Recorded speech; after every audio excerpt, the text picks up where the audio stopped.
पाकिस्तान की तरफ से अभी तक ट्रूस की कोई अपील नहीं है, बल्कि पाकिस्तान की तरफ से खुला समर्थन है अजरबैजान को। तो याकूब साहब, क्या आप भी यूएन की इस अपील के साथ खड़े हैं कि दोनों देशों को तुरंत बातचीत के टेबल पर आना चाहिए?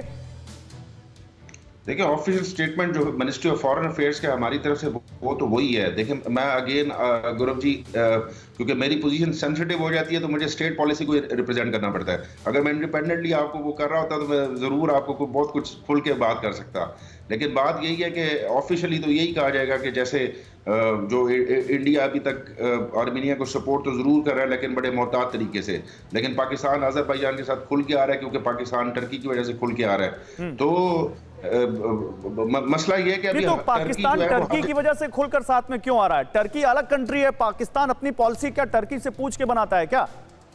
देखिए, पॉलिसी में शिफ्ट आ रहा है। अगर आपने पिछले कुछ महीनों से देखा हो तो पाकिस्तान की पॉलिसी में भी शिफ्ट जरूर आ रहा है, और खास तौर पे कुआलालंपुर समिट के बाद जिसमें पाकिस्तान नहीं गया था, तो मलेशिया और एक नया ब्लॉक कहीं से फील होता है कि बन रहा है, जिसमें जाहिर बात है आपको। फिर तो सर आपकी ईमानदारी को सलाम है सर, फिर तो आपकी ईमानदारी को सलाम है। आप साफ कह रहे हैं कि इस्लामिक कंट्रीज का खलीफा टर्की बनना चाहता है और टर्की का पिछलग्गू पाकिस्तान बन गया है। ये तो आपने बता दिया इशारों में। मैं आता हूं आपके पास, लेकिन इस बीच एक बड़ा वीडियो, एक एक्सक्लूसिव वीडियो आया है सामने, और वो बता रहे हैं, आपको दिखाते हैं वो कैसे अजरबैजान से छोड़ा गया एक रॉकेट एक घर की छत पर गिरता है और घर की छत को तोड़ देता है। BM-30 रॉकेट घर के बाहर जमीन में धंसता है। गनीमत है कि रॉकेट फटा नहीं, वरना क्या तबाही होती, उस घर में रहने वाले लोगों का क्या हाल होता, आपकी कल्पना से भी परे होता। रॉकेट गिरने से छत में एक बहुत बड़ा होल बना है, लेकिन धमाका नहीं हुआ। यह अजरबैजान से छोड़ा गया रॉकेट कैसे एक घर की छत पर गिरता है, घर के छत को तोड़ देता है, लेकिन धमाका नहीं होता, फटता नहीं है रॉकेट। ये तस्वीरें आप देखिए तो इस युद्ध में पता नहीं ऐसी कितनी कितनी तस्वीरें देखने को मिलेंगी। और लेकिन जो बात यहां पर याकूब साहब कह रहे थे, अचल जी, जो बात यहां पर याकूब साहब कह रहे थे, इस बात को आप समझ रहे होंगे बेहतर। वो साफ कह रहे हैं क्योंकि टर्की खड़ा है इसलिए पाकिस्तान खड़ा है, यानी टर्की जहां जाएगा पाकिस्तान उसके पीछे पीछे जाएगा। देखिए, सबसे पहले तो मैं याकूब साहब को कॉम्प्लीमेंट करता हूं कि उन्होंने इतनी बेबाकी से इस बात को मान लिया है कि पाकिस्तान टर्की के साथ मिलकर एक इस्लामिक एक नया ब्लॉक खड़ा कर रहा है, जो उन्होंने कहा नहीं, लेकिन जाहिर है कि वो सऊदी अरेबिया के अगेंस्ट है।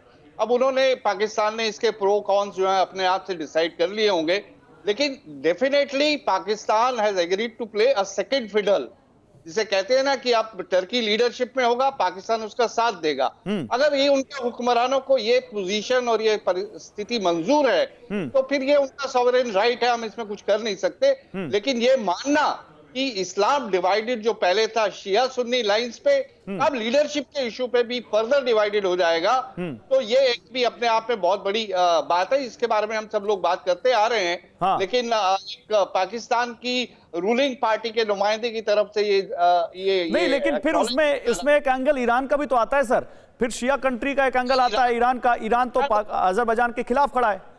देखिए, मैं बताता हूं आपको। देखिए, ईरान की पोजीशन टोटली डिफरेंट है। हाँ। ईरान थियोरेटिकली अगर देखा जाए तो शिया मुस्लिम मेजोरिटी है। हाँ। अजरबैजान भी शिया मेजोरिटी है वहां पे।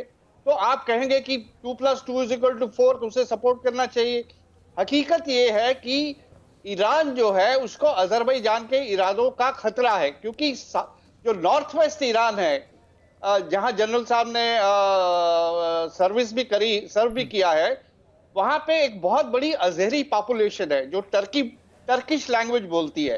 और एक अजरबैजान बाकू बेस्ड ऑर्गेनाइजेशन है। हाँ। जिसे south Azerbaijan national awakening movement के नाम से जाना जाता है। ठीक है। वो जो है अजरबैजान और नॉर्थ वेस्ट ईरानियन के मर्जर की बात करती है, एक ग्रेटर अजरबैजान बनाने की बात। क्या आप पर भी बरपा है जालसाजी का कहर?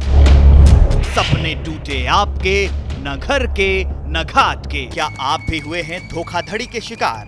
भेजिए अपनी आप बीती lootkhar@tv9.com पर। देखिए रोज रात 9:30 बजे। फिक्र आपकी,